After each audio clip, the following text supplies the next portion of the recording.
The wind in Bridger County had a name. Not the kind of name given lightly, not the sort of thing tourists printed on postcards or hikers mentioned with a chuckle over campfire beer. This was a name spoken the way old ranchers spoke about drought or rattlesnakes, or the IRS with a grim, flat-voiced respect born from decades of losing things to it. They called it the Bone Cutter. It came down from the northern peaks of the Bridger Range every autumn, like a sentence handed down from a court that did not accept appeals, a relentless soul-stripping force that poured through the valleys and over the ridgelines and took the warmth out of everything it touched. Stone soil, steel, bone spirit. It did not howl. Howling implied effort, implied something animal and alive.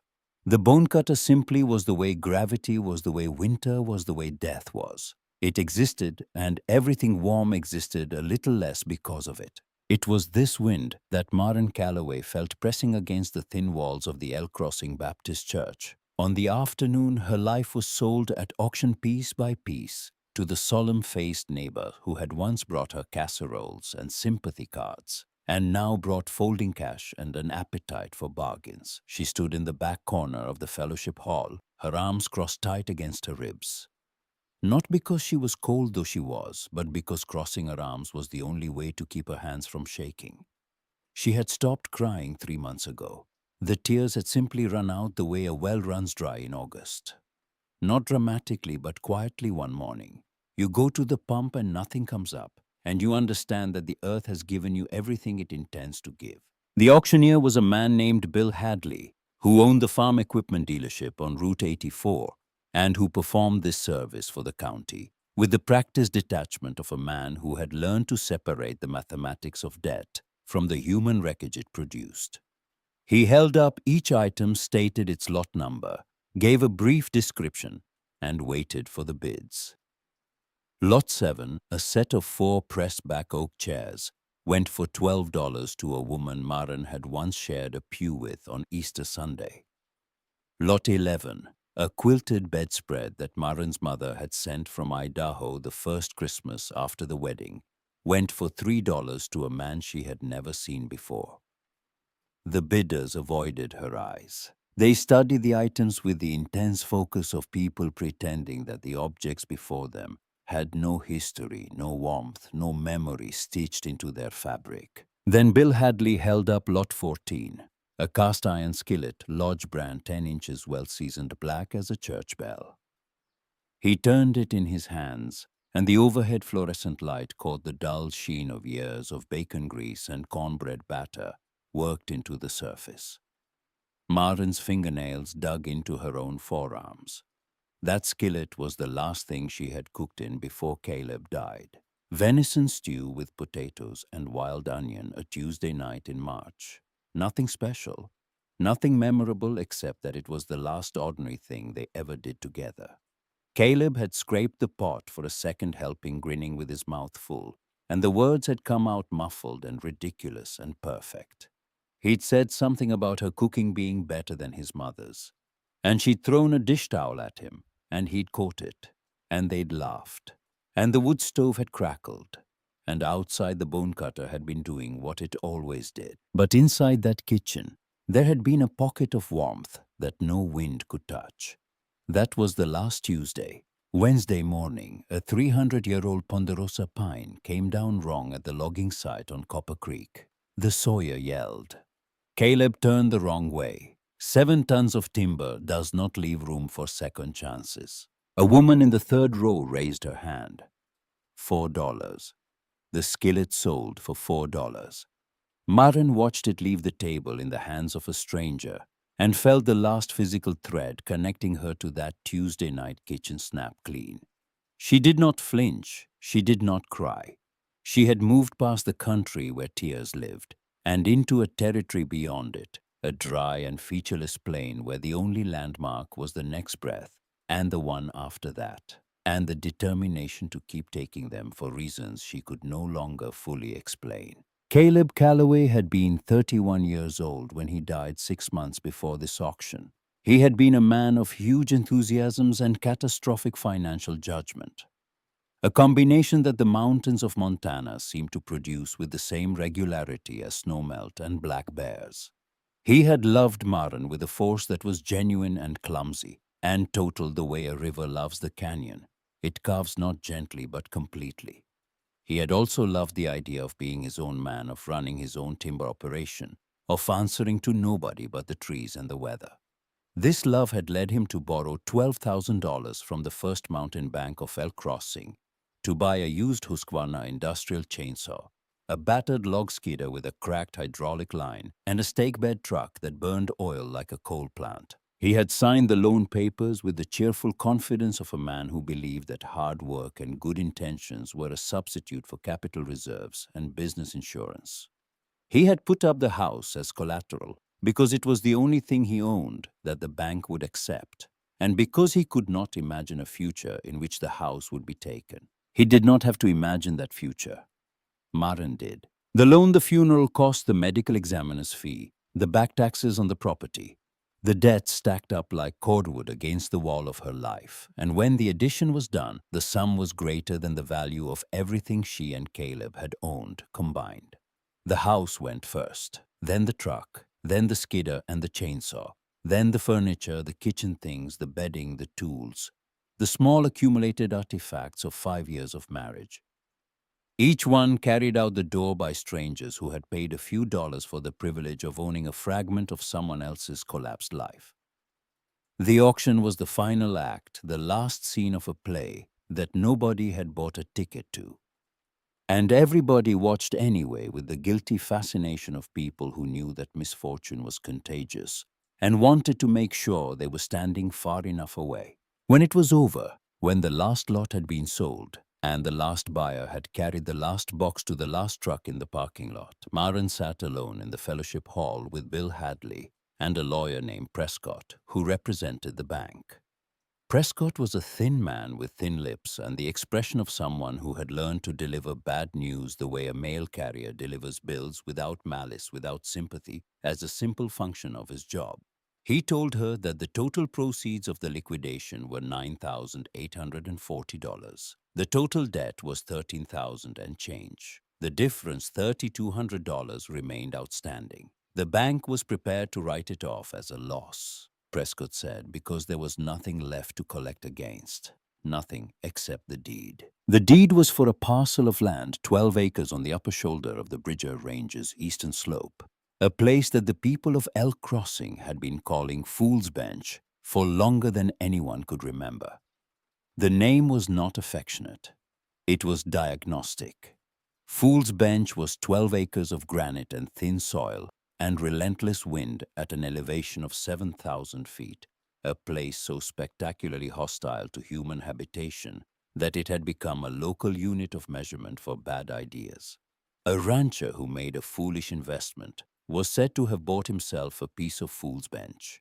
A young man who married unwisely was said to be building his house on the bench.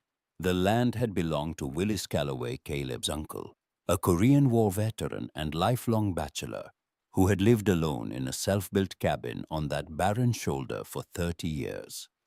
Speaking to almost no one, coming down to town only for supplies, and dying in the winter of 1994 with no explanation and no ceremony. The way a tree falls in a forest where nobody's listening. The cabin had been rotting ever since. The land had passed to Caleb as the only family member willing to accept it. Garrett, Caleb's older brother, had refused the inheritance at the time, calling it 12 acres of frozen nothing. And from Caleb, it had passed to Maren. Prescott told her the land had been appraised at effectively zero market value. No sane buyer would purchase it. It was not worth the cost of foreclosure. The bank did not want it. She could keep it. She could keep it. The one thing nobody else wanted. The only thing left. Maren walked out of the church into the October afternoon, and the bone cutter hit her like a fist. It tore at her hair and drove the cold through Caleb's oversized canvas jacket, the jacket he had bought her their first winter together, because she was always cold, and he ran warm enough for both of them. The jacket smelled of pine resin and chainsaw oil, and something underneath both of those that was simply irreducibly him. She pulled it tighter and felt in the right pocket what she had put there before the auction began, Caleb's folding knife. An opinel carbon steel blade. Beechwood handled the letters C and M scratched into the wood with the tip of the blade itself on their wedding night. The carving was crooked and shallow and amateur, and it was the only object in the world that bore both their names side by side. She had slipped it into her pocket that morning before anyone arrived, a small act of theft from her own life, a single rescued artifact from the wreckage. Nobody had noticed. Nobody would have cared. She stood in the parking lot and pressed her thumb against the carved initials and made the only decision she had the energy left to make. She would not think about tomorrow. She would think about right now. Right now she was standing up. Right now she was breathing. Right now she had a deed to 12 acres of worthless land and a dead man's knife in her pocket, and nowhere in the world to go except up. Garrett Calloway was waiting for her by the truck, which was not her truck anymore. It had been sold in lot 22, but the new owner hadn't picked it up yet, and she was leaning against it out of habit when she came around the corner of the church. Garrett was 38, 8 years older than Caleb, and he had inherited all of the Calloway ambition without any of the Calloway charm. Where Caleb had been lean and loose-jointed and prone to laughter, Garrett was thick and contained a man who moved through the world like a piece of heavy equipment, slowly, deliberately, and with the constant implication that anything in his path would be the thing that moved. He owned the largest cattle operation in Bridger County, 800 acres of prime valley grassland, 300 head of Angus, and the grazing leases on another 400 acres of open range that half a dozen smaller ranches, including old Hank Mercer, up the valley, depended on for their livelihoods. Garrett controlled those leases the way a man controls a faucet. He could turn them on or off, and everyone downstream knew it. He was leaning against the truck's tailgate, with his arms folded, wearing a new Carhartt jacket, with the tag still visible at the collar, and boots that had never stepped in anything worse than parking lot gravel. His face was arranged in an expression of concern so carefully constructed that it looked almost real, the way a wax fruit looks almost edible until you pick it up and feel that it has no weight. He said he knew she was going through a hard time. He said he wanted to help. He said he'd take Fool's Bench off her hands for $200 enough for a bus ticket back to Idaho, back to her people, back to a life that made sense. He said the land was worthless. Everyone knew it. It couldn't support a goat, and holding on to it was just holding on to pain. He called it a burden. He called selling it a mercy. He called $200 generous given the circumstances. But Maren was watching his eyes. Garrett's mouth was talking to her, offering sympathy, performing charity, but his eyes were looking past her up and to the east toward the ridgeline, where Fool's Bench sat like a bald skull against the sky. And in those eyes, she saw something that had nothing to do with mercy. She saw hunger, the flat, calculating hunger of a man looking at something he wanted, not something he pitied. It was there for only a moment, a flicker, a flash, a brief lapse in the performance. But Maren caught it, and it lodged in her mind like a splinter, and she could not have said what it meant, but she knew with the bone-deep instinct of a woman who had spent the last 6 months learning to distinguish between people who wanted to help her and people who wanted something from her, that Garrett Calloway was not offering charity. He was making a play. She told him she would think about it. He smiled, not a real smile, but the mechanical rearrangement of facial muscles that passed for one, and said to take her time, but not too much time. Winter was coming. The mountain didn't care about grief. She did not sleep that night. She lay on the floor of the fellowship hall. The pastor had let her stay one last night, an act of kindness delivered with the careful awkwardness of a man who wanted to help, but also wanted her gone by morning. And she stared at the ceiling and turned the decision over in her mind, like a stone she was trying to find a handhold on. $200, a bus ticket, Idaho, her parents' spare bedroom, her mother's careful gentleness, her father's silence at dinner, the weight of their worry heavier than any debt. The neighbors back home asking questions, the sympathetic tilts of the head, the trajectory of that life unspooled before her in the dark, and it looked like a long, slow diminishment, a gradual flattening of everything she was into, everything other people expected her to be. The widow, the charity case, the one who came back. She went up the mountain the next morning. The trail had started behind the old Elk Crossing cemetery, which felt appropriate in a way she chose not to examine too closely. The path was 2.5 miles of increasing altitude and decreasing hospitality, first through lodgepole pine, then through thinning subalpine fir, then through a transitional zone of wind-tortured limber pine that grew not upward but sideways, bent into permanent genuflection by decades of the bonecutter's relentless attention. Above the tree line, the path became a suggestion, a faint scar in the thin soil that appeared and disappeared among the granite outcrops, like a thought that couldn't sustain itself.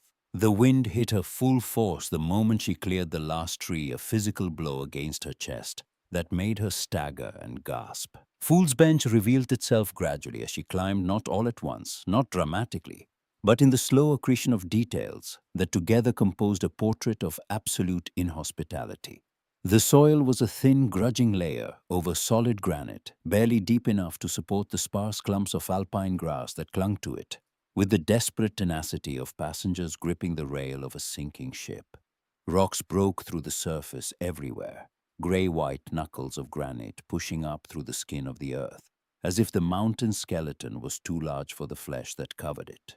The wind was constant, a living pressure that flattened the grass and drove the cold through her jacket and made her eyes water until the tears froze on her cheekbones. And there in the center of the 12 acres sat what remained of Willis Calloway's life. The cabin was gone, not burned, not blown down, but simply dissolved by time and weather into a tumble of rotting logs and collapsed stone. What remained was the foundation.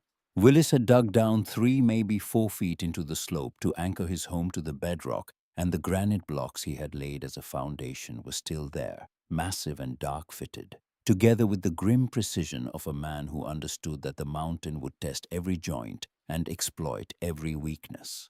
A rusted cast-iron cook-stove lay on its side amid the rubble, half buried in dirt and dead grass. 3 oak timbers, thick squared-off beams that had once supported the roof, lay in the debris like the bones of a large animal. A section of iron pipe protruded from the ground at an angle. Maren stood at the edge of the foundation pit and looked down into it. And then she looked up, and for the first time she saw the landscape not as a hostile wilderness, but as a stage, a vast, open, brutally honest stage on which she was the only performer.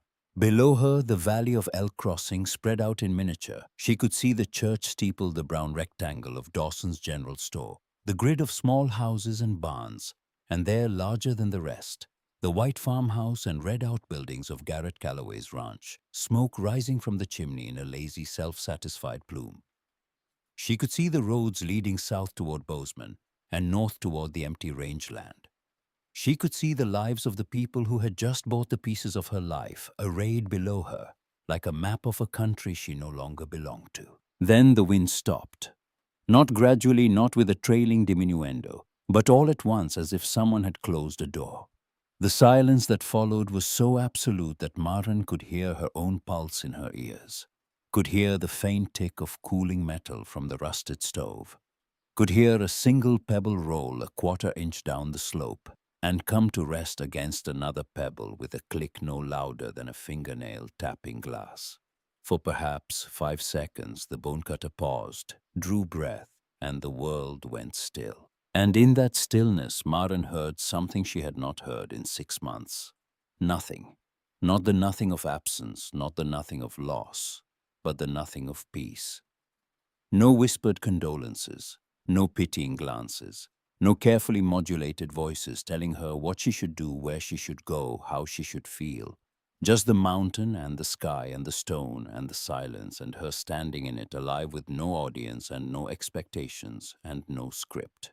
She realized in that 5-second window between one gust and the next that she was not standing on a worthless piece of land. She was standing on the only place in the world where nobody wanted anything from her. And that was worth more than $200. That was worth more than she knew how to calculate. The wind came back. Of course it came back. But something had changed in those 5 seconds. Some tectonic shift in the deep geology of her grief. And when she turned and walked back down the trail, she was walking differently. Not faster, not stronger, but with direction. Garrett was waiting at the bottom. He had expected this trip up the mountain to seal the deal, one look at that frozen wasteland. And any sensible person would take the money and run.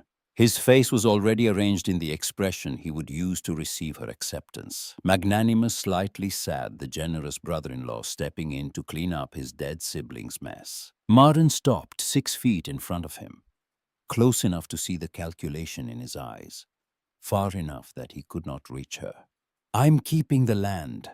The magnanimous expression froze, then cracked, then fell away like plaster from a wall. What was underneath was something raw and quick and sharp: frustration, disbelief, and beneath those anger. The anger of a man who was not accustomed to hearing the word no, particularly from a woman he had already classified as defeated. "You can't be serious. One winter up there and they'll find you frozen solid. Nobody survives on the bench." "Then it kills me on my land." The words came out flat and quiet and final. And they surprised her almost as much as they surprised him, because she had not planned to say them. But the moment they left her mouth, she knew they were true in a way that nothing in her life had been true for a very long time. They were the first words she had spoken in 6 months that did not taste like ashes. Garrett stared at her. She watched the machinery behind his eyes recalculating. She saw the moment he decided she was not worth arguing with that time and weather, and the bone cutter would do his work for him, that by January she would be dead or broken or begging, and the deed would come to him one way or another.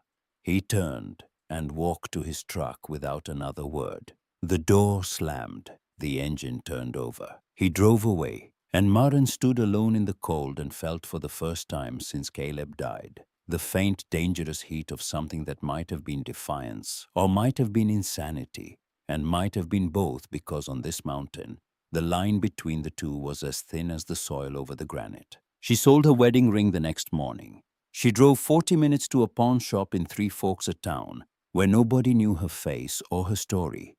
And she set the thin silver band on the glass counter, and the man behind it offered her $22, and she said fine, and that was that.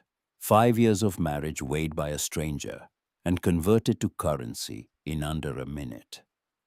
Combined with the $63 the bank had returned to her after the final accounting money left over from the auction proceeds that exceeded no remaining claim, she had $85. She put the bills in the pocket opposite the knife, and she did not look back, because looking back was a luxury she could no longer afford. She stopped at Dawson's General Store on the way through Elk Crossing.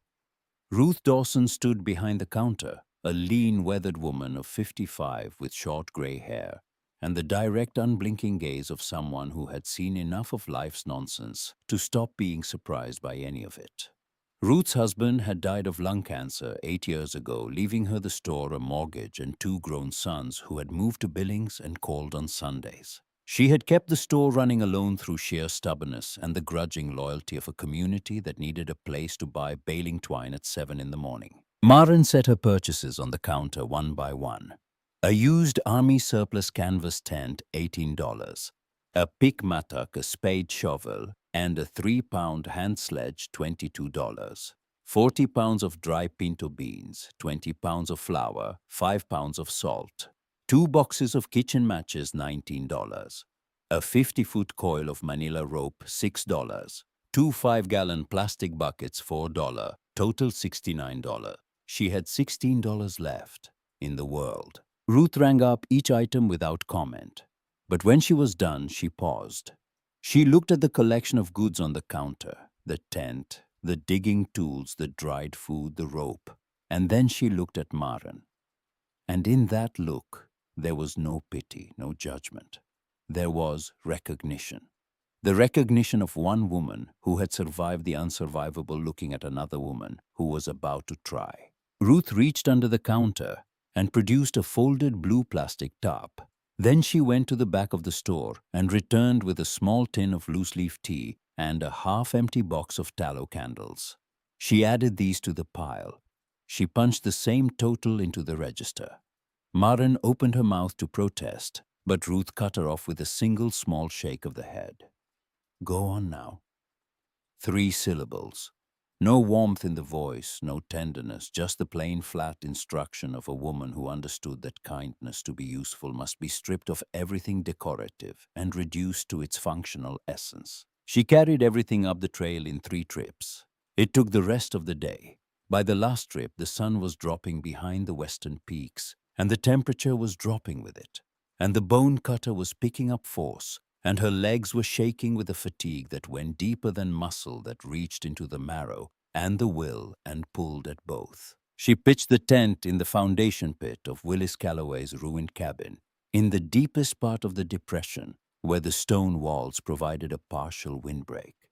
The canvas snapped and popped in the wind, like a living thing in distress, a sound that would become the soundtrack of her nights for the next 3 weeks. Frantic, relentless, the percussion of impermanence. She crawled inside, pulled the tarp over her sleeping bag for an extra layer, and lay in the dark listening to the wind and the canvas and the vast emptiness of her situation. The first night was a curriculum in cold. Not the academic cold of a textbook diagram, but the experiential cold, the cold that gets into your joints and your teeth, and the spaces between your thoughts, and teaches you with patient brutality exactly how thin the membrane is between a living body and a dead one. She lay in a fetal curl, shivering in sustained rhythmic convulsions that she could not control, her breath pluming white in the blackness. She held Caleb's knife in her fist, her thumb on the carved initials, and she talked to him in her mind the way she had talked to him in life, half conversation, half argument. She told him this was his fault. She told him he should have read the loan documents. She told him she missed his laugh and his terrible financial judgment and the warmth of his body next to hers in bed, a warmth so reliable she had taken it for granted, the way you take the sun for granted, never imagining it could simply stop. Then she imagined what he would say if he could see her now. She knew exactly what he would say, because Caleb Calloway had been relentlessly, infuriatingly, beautifully incapable of despair. He would grin that lopsided grin and look around at the frozen tent and the howling wind and the absolute absence of comfort or hope, and he would say something so stupid and so perfect that she would want to hit him and kiss him at the same time. Something like, well, at least we don't have to pay rent. She almost smiled, almost. Dawn came gray and grudging. Maren crawled out of the tent with every joint aching and stood in the wind and assessed her situation with the merciless clarity that exhaustion sometimes provides. She had approximately 8 weeks before the first serious snowfall. She had a tent that would not survive a real storm. She had food for perhaps 6 weeks if she rationed carefully. She had no money, no allies, no skills relevant to surviving a Montana winter at 7,000 feet. She had a plan. The plan was simple: find enough firewood to keep a fire burning in the tent through the winter. This was Plan A. Plan A lasted 12 days. The problem with Plan A was math. The trees on Fool's Bench were limber pines, ancient and stunted, twisted into arthritic shapes by decades of the bone cutter. They were wood, dense, resinous, slow-burning. But they were scarce, and they were small. A full day of foraging, 10 hours of walking and bending and breaking and dragging, produced a bundle of sticks that would burn for 2, maybe 3 hours. She did the arithmetic on the back of a receipt from Caleb's jacket. Winter lasted 5 to 6 months. She needed fire at least 16 hours a day. 16 hours times 180 days equaled 2,880 hours of burn time. At her current rate, she would need 960 days of foraging. She had 56. The deficit was not a gap, it was a canyon. By night 12, she had accumulated a woodpile she could see the end of from where she sat. She stared at it for a long time.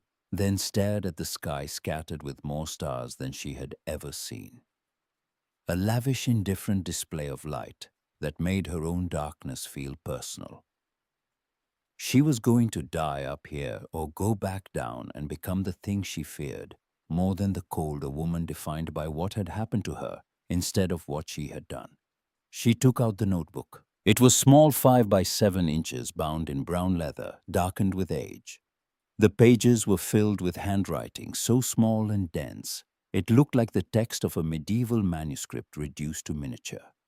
This was the notebook of Edna Whittaker Maren's maternal grandmother, a woman born in 1917 in a coal camp in McDowell County, West Virginia, in the hard heart of Appalachia, where the mountains were older and darker than the Rockies, and the people who lived in them had learned over generations of poverty and isolation to extract survival from stone and silence.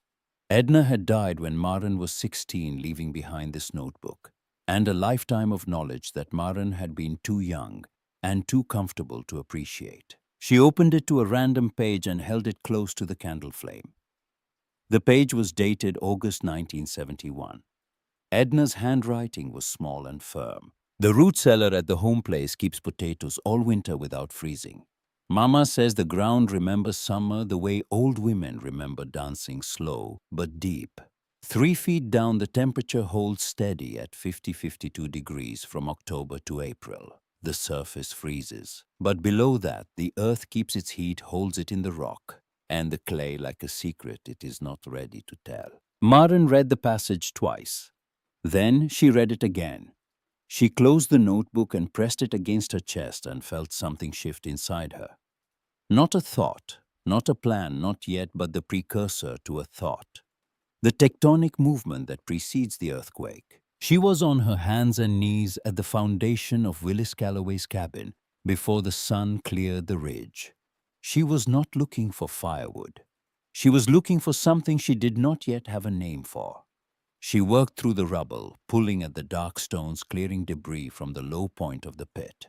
She braced her boots against a granite outcrop and heaved a flat slab of stone sideways. It scraped against the ground with a sound like a groan. Beneath the slab was a cavity, a narrow space between the bedrock and the soil above, perhaps 18 inches deep, dark. And from this cavity, rising with slow, unmistakable certainty, came a breath of warm air. It touched her face the way a hand touches a sleeping child, lightly, gently, so faint she might have imagined it. But she did not imagine it. She leaned closer, her cheek nearly touching the dark opening, and felt it again, a slow, steady exhalation from the ground. The air was 10, maybe 15 degrees warmer than the atmosphere above. It smelled of damp clay and mineral, and the deep, cool, unchanging smell of places that have never seen sunlight. Maren knelt in the wind on the barren mountain and felt the earth breathe on her face, and she heard her grandmother's voice not as a memory, but as an instruction, clear and present and urgent. The ground remembers summer. The idea arrived, not in pieces, but whole. Every person on this mountain built their homes the same way, wood frames on the surface fighting the cold with walls and fire burning cord after cord of wood. To maintain a pocket of warmth inside a structure, the wind attacked from every side. They built up. They built against. They fought the mountain. And the mountain always won eventually, because the mountain did not get tired and did not run out of cold. But what if you didn't fight? What if you didn't build up but down? What if instead of constructing a box on the surface and filling it with fire, you dug into the slope and wrapped yourself in the earth's own warmth? The geological memory of a summer that was gone from the air but still alive in the stone. She would not build a house on the land. She would build a house in the land. She would dig a room into the hillside, line it with stone, roof it with stone and earth, and let the immense thermal mass of the mountain be her furnace. A furnace that required no fuel. A furnace that the bone cutter could not touch. It was the plan of a desperate animal. A badger, a fox, a creature that does not build but burrows, that survives not by strength, but by the ancient humble wisdom of going underground. The people of Elk Crossing already thought she had lost her mind. When they heard she was digging a hole in the ground to live in, they would be certain. They would call her the Mole Woman. Let them. Their conventional wisdom built wooden boxes that the bone cutter tore at all winter. Their pity did nothing to warm her. Her desperation had become a kind of freedom. When you have nothing left to lose, you are free to try anything. She lay in the tent that night with the notebook open on her chest and the knife in her hand. For the first time in 12 nights, she did not shiver. Not because she was warmer. The cold was the same. But something inside her had changed. A pilot light had been struck in some deep interior furnace that the bone cutter could not reach. She was terrified and exhausted, and alone and possibly insane. And she was also, for the first time since Caleb died, completely certain of what she was going to do. She would not fight the mountain, she would join it. She swung the mattock for the first time at dawn, and the steel bit into the earth with a sound like a bone cracking. The impact traveled up the hickory handle and through her wrists and into her shoulders and settled in the base of her skull as a sharp ringing vibration that would become over the following weeks as familiar as her own heartbeat. The first stroke yielded a clod of frozen dirt the size of her fist. She stared at it. Then she swung again. The foundation pit that Willis had dug became her starting trench. A rectangular depression roughly 10 feet by 6 sunk 3 to 4 feet below the natural grade of the slope. Murren worked from its deepest corner, driving the mattock into the hillside at a slight upward angle, peeling the earth away in layers. The topsoil was thin and stingy, and beneath it lay the subsoil, dense, glacially compacted clay and gravel that resisted every stroke as though it had been waiting for this fight and intended to win it. Each swing broke loose a handful. Each handful had to be scooped with the spade and tossed into a bucket. Each full bucket had to be hauled out and dumped down the slope. By the end of the first day, she had advanced 18 inches into the hillside and removed approximately 400 pounds of earth. Her hands, which had spent 5 years doing nothing more strenuous than kneading bread dough and turning ledger pages, were ruined. The skin across both palms had separated from the tissue beneath in pale fluid-filled blisters that covered the entire grip surface. She tore strips from an old blouse and wrapped them, but the fabric soaked through within an hour. Her lower back had locked into a continuous spasm. Her shoulders felt as though they had been beaten with sticks. She cooked beans in the firelight. She ate them. She did not taste them.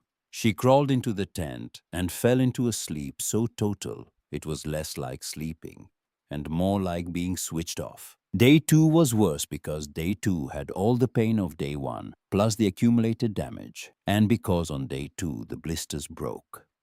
The raw tissue beneath was pink and wet and exquisitely sensitive, and every time she gripped the mattock handle, it felt like grabbing a hot coal. She wrapped her hands tighter, layering strips of cloth until her fists looked like the paws of some bandaged animal, and she swung and the blood seeped through, and she swung again. Day 3 brought the first technical problem. She had been carving straight into the hillside without thinking about geometry. A vertical crack appeared in the exposed dirt wall, a hairline fracture that ran from floor to ceiling. A small cascade of soil broke loose. The wall was unstable. She had undermined it by cutting too aggressively at the base without leaving enough mass above. She stood there breathing hard and felt the specific frustration of a novice confronting a mistake that an experienced person would never have made. She did not know what she was doing. She was building from desperation instead of knowledge, and the earth did not care about her desperation. The earth obeyed physics, and physics did not negotiate.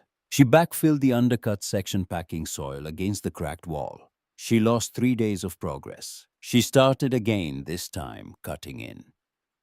Graduated steps, removing material from the top first, then working down, leaving the wall face angled inward, so gravity pressed the soil into itself instead of pulling it apart.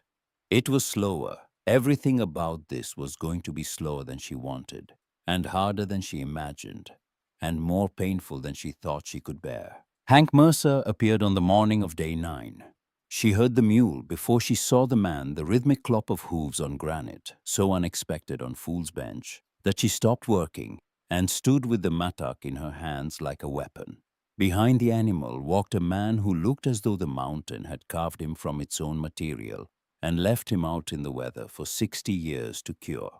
He was not tall but wide, with a chest like a nail keg, and hands so large the lead rope disappeared inside his fist.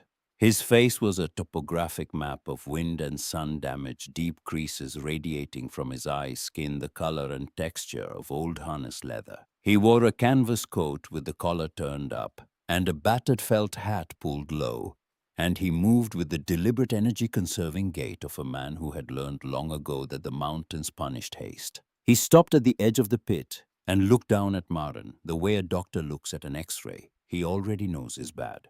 His gaze moved from her bandaged hands to the raw gash she had cut into the hillside, to the chaotic spoil pile, to the cracked and repaired left wall. He took it all in with the practiced assessment of a man who had spent 40 years building and repairing things with his own hands: fence lines, hay barns, stock pens, retaining walls. He understood construction the way he understood weather, from the accumulated scar tissue of doing it wrong and then doing it again. You're digging into a hillside with no drainage. His voice had the texture of gravel being poured into a metal bucket. Come March, snowmell's going to run right down this slope straight through that opening and fill this hole like a bathtub. You'll be swimming in 6 inches of mud before Easter. Maren stood in the peat mud on her face, blood on her wrappings, and felt the cold, precise accuracy of his observation land like a slap. He was right. She had not thought about water. She had thought about cold, about wind, about insulation and thermal mass. But she had not thought about the 10 feet of snow that would melt in April and send thousands of gallons of runoff cascading down the very slope she was digging into. She did not argue. She did not explain. She looked at him and waited. He stared back for a long count, and something shifted in his expression. Not softening exactly, more like the recognition of something unexpected. He had come up here prepared to see madness. What he was looking at was labor, real, punishing, unromantic labor. The kind that costs skin and blood and sleep, the kind that cannot be faked or performed. The fact that she was still standing, still swinging, still here on day 9 created a small crack in his certainty that she was simply a grief-broken fool digging her own grave. He untied a canvas sack from the mule and set it on the ground. Then he pulled a pair of leather work gloves from his belt, small, worn the leather, dark with old sweat. They had belonged to his wife June, who had died 3 winters ago from a fever that came fast and left nothing. He had kept the gloves in his coat pocket for 3 years, a private talisman, and he did not examine too closely why he was giving them away now. If you're still alive next week, I'll show you how to cut a diversion trench. He dropped the gloves on top of the sack and turned the mule and walked away without looking back. The way a man walks away from something he is not yet ready to admit he cares about. The sack contained a loaf of dark bread dense enough to serve as a weapon, a wheel of hard cheese, and a jar of home-pickled beets. The gloves fit Maren's hands as though they had been made for her. She put them on and flexed her fingers inside the stiff leather and felt the ghost of another woman's grip in the creases, and she went back to work. Hank did not come back to Fool's Bench. But every week on Wednesday, a burlap sack appeared at the base of the trail, potatoes, milk in a sealed jar, once a small tin of ground coffee so precious she rationed it by the half teaspoon. Tucked into each sack was a slip of paper torn from a ranch ledger, penciled in a hand as rough as the man himself. The notes were not encouragement, they were engineering. Dig your drainage trench in a V 18 inches deep upslope from the roofline. When you lay stone fat end down, thin end up. Tilt each course 5 degrees outward so water sheds off the face. Mix dry grass into your earth walls before you pack them. Tensile strength.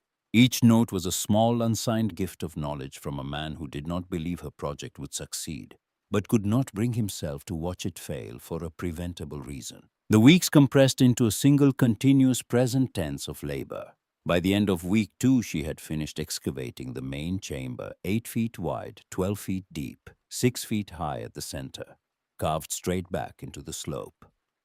The rear wall was packed earth, cool to the touch, holding its 52-degree equilibrium with geological patience. She reinforced the side walls with dry-laid stone granite blocks broken from larger boulders. Using the feather and wedge technique she had read about years ago in a library book about Vermont quarries, she would find a natural seam in the rock's core. Align with the pick-carved shallow notches, insert wooden wedges she whittled with Caleb's knife, and drive them with the sledgehammer until the stone surrendered along its own grain. The wedges broke constantly, and she carved more, and they broke again, and she carved more. And Caleb's knife grew dull, and she sharpened it on a flat piece of granite, and the edge came back, and the work continued. The roof was the problem she could not solve by force alone. She had no timber for beams, only the 3 salvaged oak cross pieces from Willis's cabin, barely enough to span the width. For the rest, she would have to use stone, and stone roofs require either massive slabs or a technique that allows small stones to span wide openings. She found the technique in Edna's notebook 3 pages after the root cellar entry in a passage about the dry stone well houses that Edna's grandfather had built in McDowell County in the 1890s. Papa built the well cover by stacking flat stones in a circle, each ring set a little farther inward than the one below, so the walls leaned in toward themselves as they rose. No mortar, just the weight of each stone pressing on the ones beneath, locked by friction and gravity. He called it a poor man's dome. Corbelling. Maren had never heard the word, but she understood the principle: build a dome from concentric rings of flat stones, each course cantilevered slightly inward until the opening narrows enough to be capped with a single stone or a short timber. Any one stone was small enough for one person to lift. The dome held itself up through the collective geometry of all the stones together. She started from the top of the side walls, laying flat stones in overlapping courses, each protruding an inch or 2 farther into the interior than the one below. She used the 3 oak beams as lintels across the center, where the span was widest, and built the corbelled courses from both sides to meet over the beams. It was painstaking work, each stone selected for its flatness and weight. Tested in position, adjusted, replaced, adjusted again. On the afternoon of day 26 in the 4th week, she learned what collapse sounded like. She was inside the chamber, standing under the partially completed roof, running her hand along the underside of the newest course. Then a sound, not a crack, but a grinding, a deep mineral complaint, as though the stones were arguing about the terms of their arrangement. It came from the northeast corner, where she had worked fastest, where her impatience to finish before the snow had pushed her to lay 3 courses in a single day, instead of the careful 2 she had been averaging. The sound lasted 2 seconds, then the corner let go. It was not a total failure, but a partial one, roughly a quarter of the dome shearing away and falling inward. But a quarter of a dome made of 50-pound stones falling from 5 feet produces an event that is, for the person standing beneath it, indistinguishable from catastrophe. Stones rained down in a cascade of dust and noise and weight. Something hit her left leg, a glancing, rolling strike from a bouncing stone, and the pain was immediate and enormous, a white flash that buckled her knees. She went down on her right side, face hitting the dirt floor, and the dust filled her mouth and nose, and she could not breathe, could not see, could not hear anything, except the settling rattle of debris and the silence that followed. She lay in total darkness, dust in her throat, weight on her left calf, a stone of perhaps 40 pounds pressing the bone into the floor. Pain so bright it had color, and the absolute terrifying knowledge that she was alone. No one knew where she was. No one was coming. She screamed. The sound bounced back from the earthen walls, compressed, distorted, swallowed. She screamed again, and the dust entered her lungs, and she choked, and the coughing sent lightning through her trapped leg, and she stopped screaming and lay still. 5 minutes passed, or 10, or 2. Time in total darkness with a pinned leg does not behave in measurable increments. She thought about Caleb. She thought maybe Garrett was right. Maybe this was always going to be the ending, buried under stone on a mountain. Nobody cared about in a hole. Nobody asked her to dig. Then she felt it. Through the dust and the pain and the dark and the fear, she felt it. The air against her face. Warm, faint, steady. The earth was still breathing. The slow exhalation from the deep stratum below was still rising through the floor, still carrying its 52-degree message through the rubble. The earth had not changed. The earth did not care about her collapsed roof or her injured leg. The earth kept its own schedule, maintained its own warmth, and would continue to do so whether she lived or died. The warmth was not a rescue, it was a fact, and facts, unlike hopes, do not abandon you. She reached into the pocket of Caleb's jacket and closed her hand around the knife. She opened the blade by feel, pressing it against her thigh to lock it, and began to work. She dug the knife tip into the packed dirt beside her calf, loosening the earth, creating a channel. She worked slowly, one scrape at a time, her breathing controlled each exhale, a decision to remain calm. It took 20 minutes to excavate enough space to withdraw her leg. The pain when she pulled free was volcanic, but the leg moved and it bent at the knee, and it was not broken. She crawled toward the cold, because cold meant outside, and outside meant alive. Her hands found rubble, found intact floor, and she pulled herself along on her forearms, dragging her left leg, following the faint thread of colder air, until the darkness began to lighten. And then she was at the entrance, and then she was through it. And the bone cutter hit her face, and she had never in her life been so grateful for cold air. She lay on her back in the rubble outside the chamber, staring at the October sky, iron-gray, impassive. Her left leg throbbed.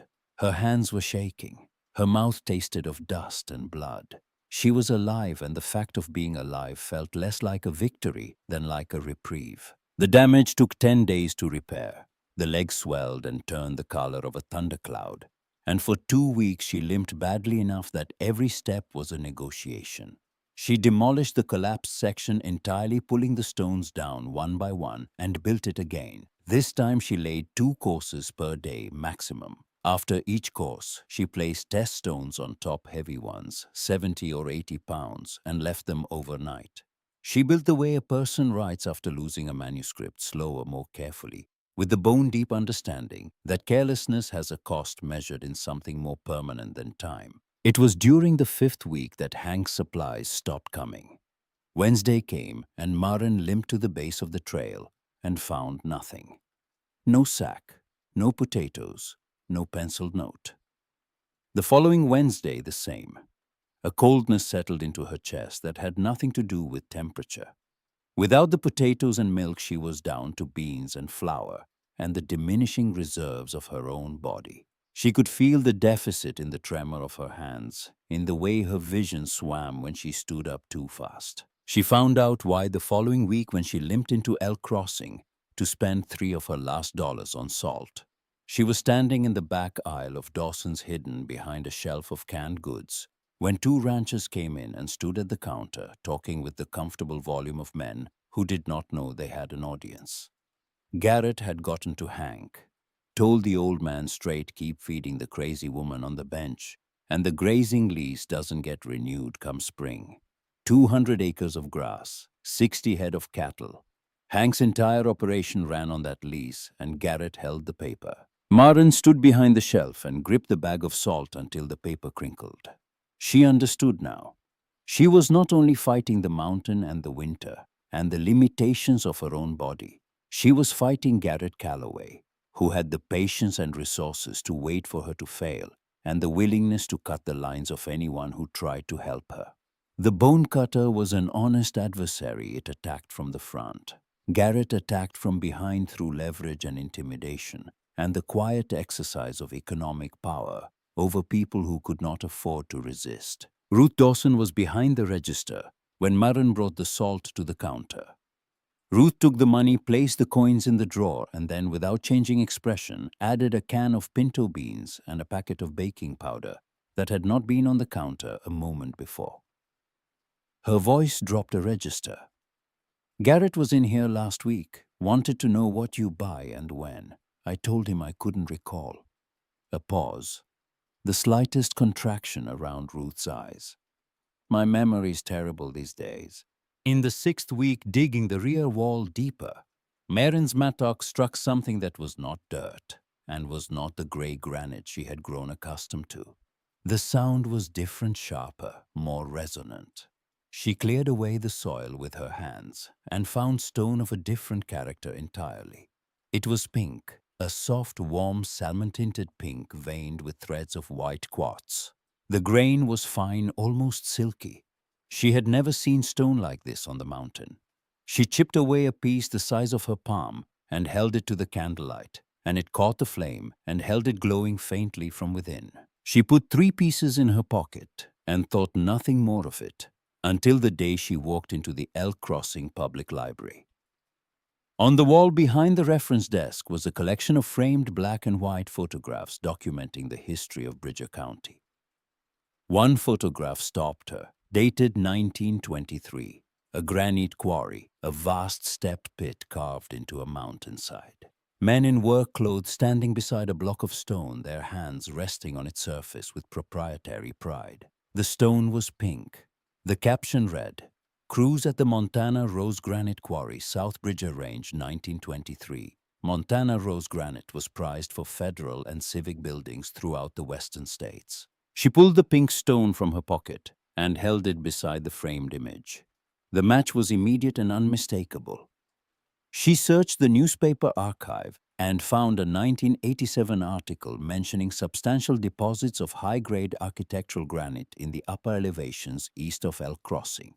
The upper elevations east of Elk Crossing.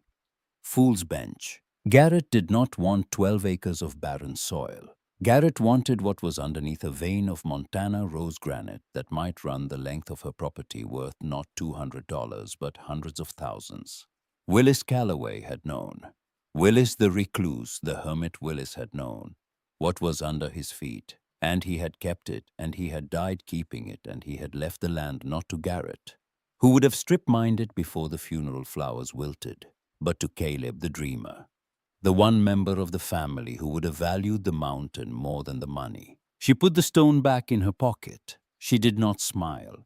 She felt something colder and more useful, the tactical clarity of a woman who now understood her enemy's position and knew that the information she held was a weapon, but only if she survived long enough to use it. Winter first, granite later. The shelter was finished in the 8th week. She built the stove from Willis's salvage drum cutting, a loading door with the mattock blade fitting the iron pipe through a clay-sealed chimney hole. She hung the door from oak planks layered with canvas, and Ruth's blue tarp sealed at the edges with clay. She dug Hank's drainage trench, a V-shaped channel 18 inches deep, running 20 feet past the walls on both sides. She built a bed frame from stacked stone and oak scraps piled with dried grass, a table from a flat granite slab on 2 stone columns. A stool from a section of oak beam stood on end. One evening, during the 7th week, a cold rain swept across the bench. The kind of late autumn rain that falls just above freezing, heavy and relentless, a rehearsal for the snow to come. Maren woke in the half-finished shelter to the sound of water trickling. She lit the candle and saw a thin stream running down the inside of the rear wall, pooling on the floor near her bed. The drainage trench above was not yet complete. She had finished only one side. The rain was finding its way through the unsealed portion of the roof, following the path of least resistance straight into the chamber. She spent the rest of the night with a bucket bailing water, and at first light she climbed out into the freezing rain and dug her hands numb mud up to her ankles, extending the trench another 12 feet until the water had a way around the shelter instead of through it. She finished by mid-morning soaked and shaking, and understood that on this mountain, every unfinished detail was a door left open for something that wanted to kill her. 3 nights later, she heard scratching on the roof, then a snuffing sound at the door. Rhythmic, investigative, the breathing of something large. She lay in the dark on her grass bed and listened to a gray wolf working the seam of her door frame, testing the edges with its nose drawn down from the high ridges by the approaching winter and the prospect of anything warm and alive and accessible. She held Caleb's knife in her fist and pressed her back against the earthen wall and counted her own heartbeats and waited. The wolf circled twice more, its claws clicking on the stone threshold, and then it left its interest in whatever was behind the door, outweighed by its instinct, that the door itself was not going to yield. In the morning, Maren found paw prints in the mud and claw marks on the oak planks. She spent the day narrowing the entrance with additional stonework, reducing the opening to a height she had to stoop to pass through. The shelter became more like a den, the entrance more like a mouth that could be closed. She accepted this. She was becoming what the mountain required her to become. The evening she finished everything, she closed the door for the first time, lit the stove with a handful of dry grass and 2 small sticks, and sat on the stool in the center of the room. The candle on the table burned without motion, a vertical line of light as still as a painted flame. Outside, the bone cutter was running at full force, and the sound of it was a distant, impotent moan, as remote as a memory of a pain that has healed. The thermometer she had found in Willis's debris read 54 degrees, and the stove was barely ticking over. The earth around her was doing the work, radiating stored warmth that was gone from the world above, but still alive in this chamber. She sat on the stool and held the mug of tea, and something broke inside her quietly the way ice breaks on a pond in March. She cried. Not the dry, exhausted, tearless grief of the past 6 months, but real tears hot on her cold cheeks. She cried because she was warm. She cried because the silence was not the silence of loneliness, but the silence of safety. She cried because the person she most wanted to show it to was dead, and the dead do not come back to see what you have made of the wreckage they left behind. She cried for a longer time. Then she stopped. She drank the tea. She blew out the candle. She lay on the grass bed and slept without shivering for the first time in 8 weeks. Hank came back 7 days before the storm. He appeared at the entrance at mid-morning, stooping to peer into the low doorway, and stood there for a long time without speaking, his hat in his hands.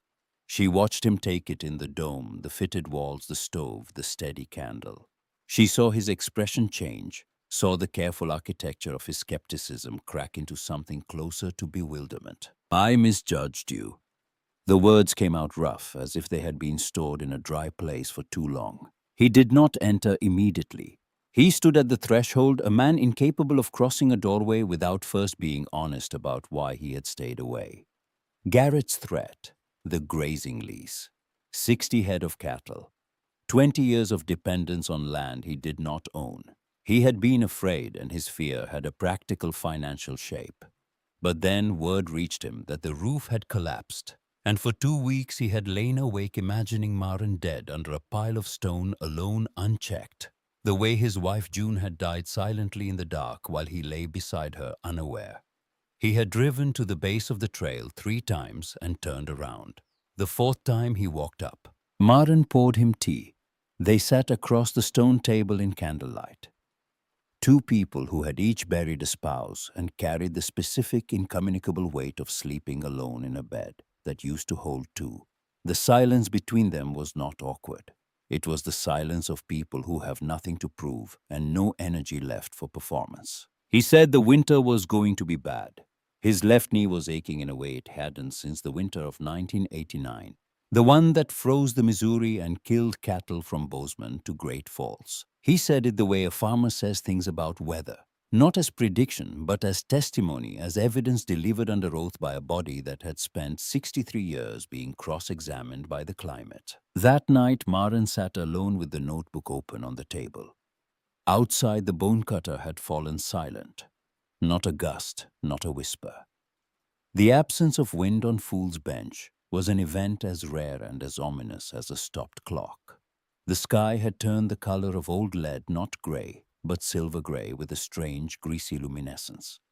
The radio in Dawson's store had been broadcasting the National Weather Service advisory. A blizzard of historic proportions, 4 to 5 days, wind speeds exceeding 80 miles per hour, snowfall of 8 to 12 feet, danger to life. Seek shelter immediately. Maren carried her last bundle of sticks into the shelter. She checked the door seal. She lit a candle, and she waited. The first flakes arrived at dusk, like scouts sent ahead of an advancing army, tentative, solitary, drifting through the gray air with an almost apologetic gentleness. They landed on the stone lintel and melted instantly. Maren watched them from the entrance and counted them the way a sentry counts campfires. Then the wind returned. It detonated a solid wall of frozen air that hit the eastern face of the Bridger Range, and Fool's Bench caught the full, unobstructed force. The gust shoved her backward 2 steps into the chamber. She grabbed the door and hauled it shut against a pressure that felt like something with shoulders and intent. The planks groaned. The canvas insulation bulged inward. She dropped the iron bar she had fashioned as a latch and stepped back, and the door held. Inside, the transition was absolute. The roar collapsed into a muffled, distant drone, the auditory equivalent of putting your head underwater. The candle guttered once from the displaced air, then recovered and burned vertical. The stove ticked softly. The thermometer read 53 degrees. The earth absorbed the storm's fury without comment, without response, without the slightest alteration of its internal state. A mile downhill, Hank Mercer was standing in his kitchen, staring at the west wall of his house, listening to a sound he had never heard in 40 years within those walls. A deep structural groan, the sound of a building being slowly bent. The wind found every gap between the window frames and drove fine powder snow through them in glittering horizontal jets. The west wall flexed visibly with each gust. The stove was running at maximum, the firebox packed with split oak, the chimney roaring, and the temperature was dropping anyway, because the wind was not merely pushing cold air in, but pulling warm air out through the flue, creating a convective vacuum that sucked heat faster than combustion could replace it. His firewood consumption had tripled. Above him, the roof was accumulating snow-dense, wind-compacted mass-building weight with every hour. The rafters were creaking, not cracking yet, but speaking in the language of stressed wood, a vocabulary Hank understood. Those rafters were approaching their limit. Inside the shelter, Maren heated soup. She ate it slowly, and the steam rose and disappeared into the cool air, and the candle cast a circle of yellow light on the stone table, and the notebook lay open beside her bowl. She read one of Edna's entries about the winter of 1948 in West Virginia, when snow buried the hollows for 3 weeks, and the root cellar held its potatoes at 50 degrees, while the world above froze solid. She read it not for information, but for company. Edna's handwriting was its own form of presence, small, precise, alive with compressed energy. Reading it felt like sitting across from someone who understood. Day 3. In the valley, Hank's house surrendered. The sound was a single sharp report. The main ridge beam, a 10-inch Douglas fir timber that had supported the roof for 65 years, cracking longitudinally under accumulated weight. The crack propagated the length of the beam in less than a second, splitting it in two, and through the widening gap the roof structure failed. In a cascade, rafters dislocating, sheathing, tearing free steel panels, peeling back, and snow and wood and sky poured into the attic. The ceiling held, but the roof was breached, a 4-foot gash through which the blizzard entered the house. Wind and snow descended in a torrent that overwhelmed the ceiling within minutes. The temperature went into freefall. The stove became useless heat, snatched away through the breach faster than wood could produce it. Hank stood in his kitchen and understood with calm analytical clarity that his house was no longer a shelter. It was dying, and if he stayed, he would die with it. The math was the same math that had defeated Maren's plan A, supply versus demand, heat produced versus heat lost, firewood remaining versus days of storm.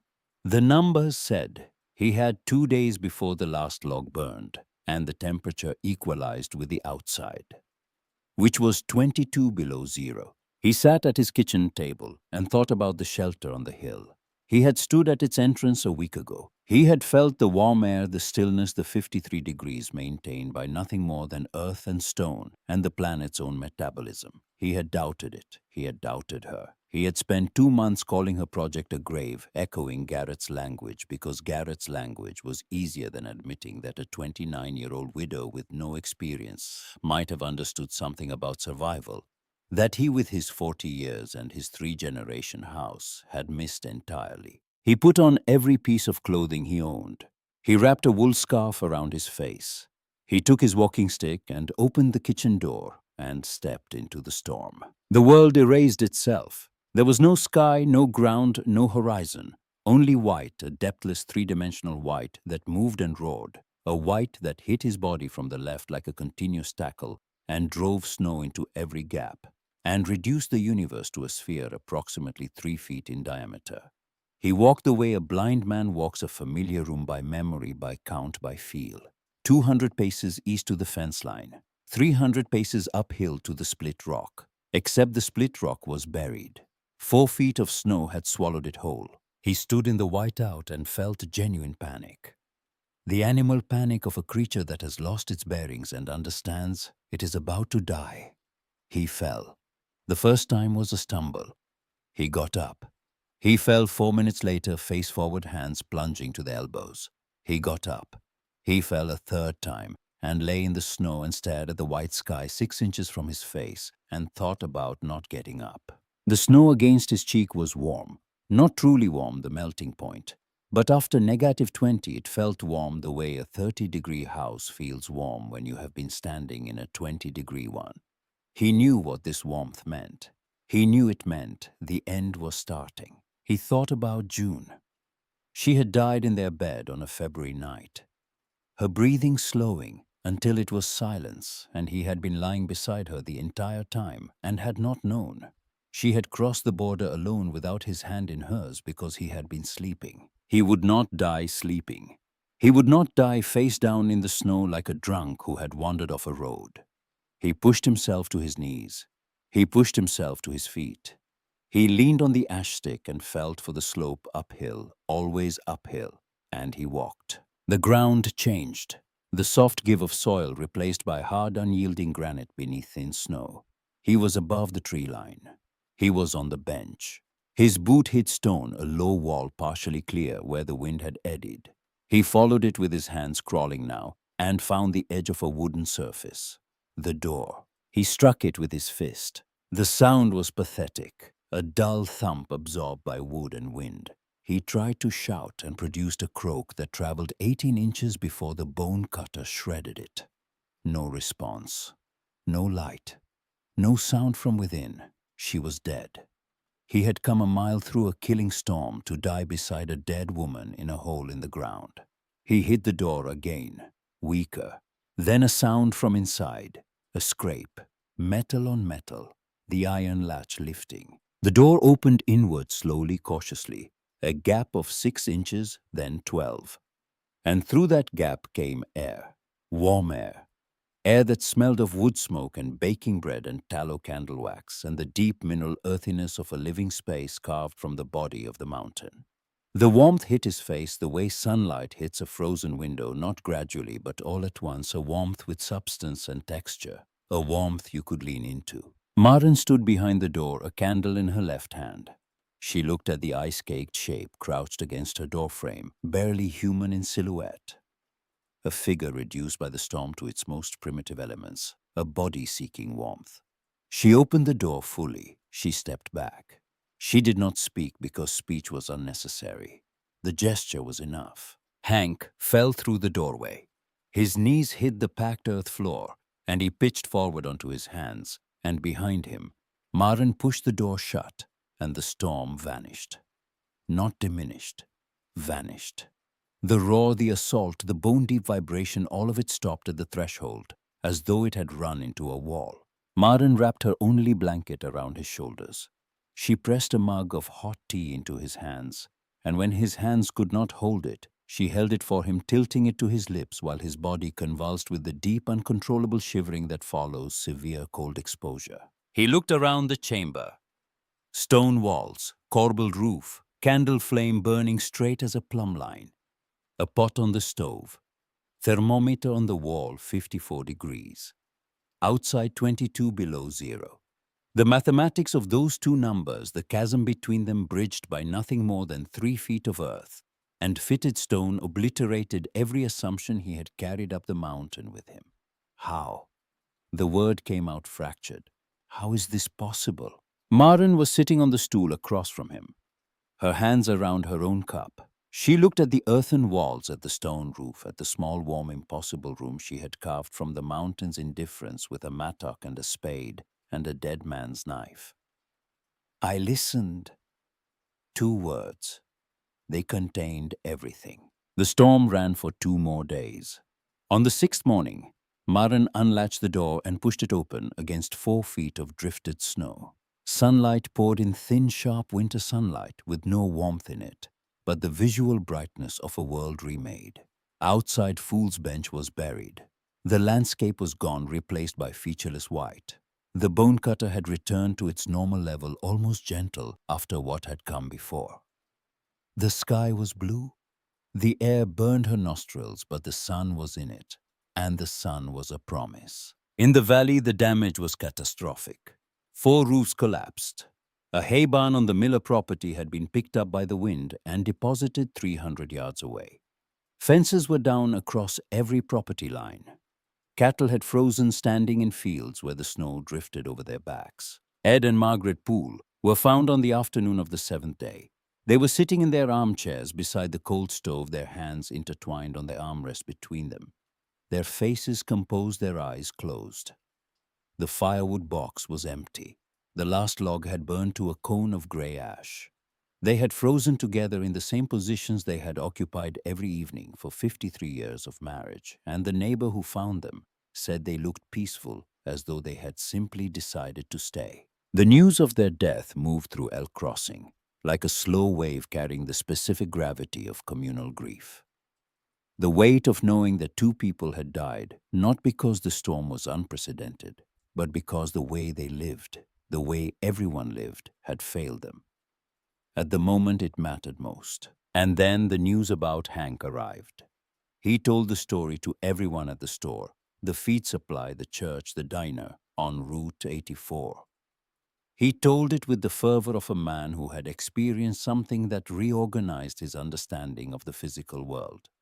He told them about the door opening, about the warm air, about the 54 degrees, about the candle that did not move, about the tea she gave him and the blanket she wrapped around him, and the silence, the perfect geological silence of a room the worst storm in living memory could not reach. He took them up the mountain. 15 men, ranchers and loggers and farmers, wading through waist-deep snow in single file. They stood at the entrance to Maren's shelter and removed their hats one by one without anyone suggesting it, the gesture occurring simultaneously and independently, as though choreographed by something older than etiquette. They looked inside. They saw the room clean, intact, warm. They saw the pickaxe marks on the walls, the dried blood stain on the stone from the first week, the notebook on the table. Caleb's knife jammed into the oak lintel above the door, its blade worn thin, the carved initials facing inward. Garrett Calloway was among them. He stood at the back, his face locked in an expression that was trying to be contempt and was failing, cracking at the edges. For 2 months he had constructed a narrative, the mad widow, the grief-crazed woman digging her own grave, and the narrative required her to fail. The mountain had won against every house in the valley, against Hank's 3-generation fortress, against the Poole's modest cottage. The mountain had won against everything except the woman who had refused to fight it. 2 weeks after the storm, Garrett filed a petition with the Bridger County Courthouse. The petition alleged unauthorized improvements without a building permit, that the structure constituted a safety hazard, and that the owner lacked competence to manage the parcel. The petition requested the court revoke the deed and transfer ownership to the next qualified family member, who was, by a coincidence that surprised no one, Garrett Calloway. The hearing was held on a Tuesday in January in the small courtroom on the 2nd floor of the county building. Garrett arrived with a lawyer from Bozeman, a young man in a blue suit who spoke in complete sentences and cited statutes by number. The lawyer presented the case with smooth efficiency: unauthorized construction safety risk, collapsed roof, absence of permits, owner's lack of qualifications. Maren arrived alone. She wore Caleb's jacket. Her hands resting on the table were mapped with calluses and scars, the topography of 8 weeks of manual labor written into the skin. She had no lawyer.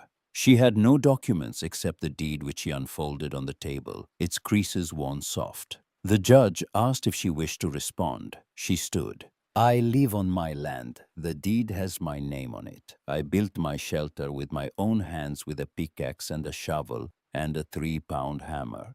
That shelter kept me alive through a storm that killed 2 people and broke the roof of a house that had stood for 65 years. I did not ask anyone for permission to survive, and I am not asking now. The room was quiet. Then Hank Mercer stood up from the gallery. He had not been called. No one had asked him to speak. He rose from the bench with the slow, deliberate effort of a man whose knees predicted weather and whose dignity required that he stand fully upright before he opened his mouth. I want to say something. This woman saved my life. My house, the house my grandfather built, failed in that storm. I would have frozen to death in my own kitchen if I hadn't walked a mile uphill in a blizzard to knock on her door. She kept warm through 5 days of that storm, with a handful of sticks and a stove made from a salvage drum. I nearly froze to death, surrounded by 3 cords of split oak. That is not luck. That is something else entirely. Something you cannot purchase and cannot inherit. You have to earn it by paying attention to what the ground is telling you, and she paid attention and I did not. And the difference between those 2 things is the reason I am standing here alive. He turned and looked directly at Garrett. You know why you want that land, Garrett, and it has nothing to do with building permits. Before the lawyer could object, Ruth Dawson stood up. She had been sitting in the second row, her coat folded on her lap. She addressed the judge without preamble. Your Honor, my name is Ruth Dawson. I operate Dawson's General Store. I want the court to know that Mr. Garrett Calloway visited my store on multiple occasions to inquire about Mrs. Calloway's purchasing habits, what she bought when she came and who she spoke with. He also threatened Mr. Mercer with the non-renewal of a grazing lease if Mr. Mercer continued to provide Mrs. Calloway with food and supplies. This is not a man concerned with public safety. This is a man conducting a campaign to isolate and pressure a young widow into surrendering property he wants for his own purposes. The courtroom rearranged itself. The judge looked at Garrett. Garrett's face had gone the color of ash. The judge dismissed the petition. No statute required a building permit for an agricultural outbuilding on private land in an unincorporated area. The deed was valid. The property belonged to Maren Calloway. After the hearing, Maren approached the bench.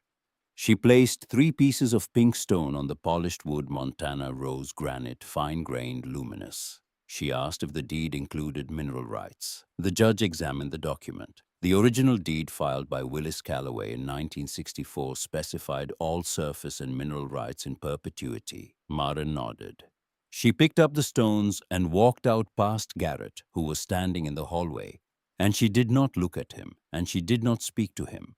And the silence between them said everything that words would have cheapened. In the months that followed, Garrett's position in El Crossing underwent the kind of quiet, irreversible erosion that happens to a man whose conduct has been narrated under oath by people the community trusts more than it trusts him. Ranchers who had leased grazing land began looking for alternatives. Hank Mercer, using savings accumulated over 4 decades, purchased 80 acres of the grassland Garrett was forced to sell. For the first time in his adult life, Hank owned the ground his cattle ate from. Spring came late, and tentatively the snow retreating uphill inch by inch, revealing the landscape like a developing photograph. 3 families came to Maren in April. The Poole's grandson, who had inherited Ed and Margaret's property and their grief. The Millers, whose barn was gone and house damaged beyond repair. The Torres family father-mother, 4 children whose roof had collapsed on the second night. They asked her to show them how to build what she had built. She told them the truth that her first roof had collapsed and nearly killed her, and that she did not consider herself an expert in anything except the consequences of impatience. She told them she would work alongside them and that they would make mistakes together, and that the mistakes would be the most useful part of the education. They built through the summer. 4 shelters on the eastern slope, each one different, each one teaching something the others had not. Hank built the second larger, more refined, incorporating the engineering intuitions of a lifetime. His became the model the others improved upon. By September, 5 homes dotted the slope, their turf roofs greening in late summer sun, nearly invisible from the valley below. People began calling the place Marin's Ridge. She heard the name and shook her head. Keep the old name. Fool's Bench. So we remember that the fool and the wise man sometimes sit on the same chair. The only difference is which one bothers to look at what's under their feet. Hank built his shelter 200 steps from hers. They did not marry. They did not discuss it. They had each lost a spouse and carried the particular non-transferable weight of that loss. And they understood without articulating it that what they had was not romance, but proximity, the closeness of two people who had survived the same disaster by different means and arrived at the same conclusion. They drank tea together most evenings, sitting on stone stools at the entrance to Maran's original shelter, watching the valley fill with shadow as the sun dropped behind the western peaks. The silences between them were not empty. They were the silences of people who have said the important things and do not need to say them again. Maran never quarried the granite. When people asked, and they asked because the story of the Montana rose deposit spread through the county, she gave the same answer every time. The mountain kept me alive when nothing else would. I will not break its bones to sell them. Years passed. The cluster of shelters grew to 12, then stabilized a small self-selecting community of people drawn to a way of living that asked less from the land and received more. The roofs greened every summer, browned every autumn, disappeared under snow every winter, and emerged every spring, and the cycle repeated with the patience of the earth itself. One evening late in a winter, many years removed from the first, Marin sat alone in the original chamber, expanded now, a second room, added, but the first room preserved exactly as it had been the night Hank knocked on the door. She opened Edna's notebook, its leather cover worn smooth from years of handling, and turned to the last page. She had read every other page dozens of times, hundreds. But this one had been stuck, the final 2 pages glued together by age or moisture or decades of pressure. She worked them apart carefully, using the tip of Caleb's knife, the blade thin now, resharpened so many times it had lost a quarter of its width, the carved initials still legible, but softened, the way all things soften with use without losing their meaning. Edna's handwriting on the last page was shakier than the rest, the hand of an old woman. The letters trembling, the ink uneven, but the words were clear. Marin, if you are reading this page, it means you have read all the others, and that means you have needed them. And that means life has asked you hard questions, and you have answered them with your hands. I am proud of you for that. Remember, the earth gives nothing for free. But the earth never abandons anyone willing to kneel down and listen. Marin closed the notebook. The candle burned. The bone cutter murmured outside, distant, irrelevant, a sound that belonged to another world. She was below. She was inside. She was warm. The greatest treasures are not the ones that catch the light. They are the ones buried in the dark, waiting for hands, desperate enough to dig, and a heart steady enough to trust in the warmth of the earth's long-kept summer.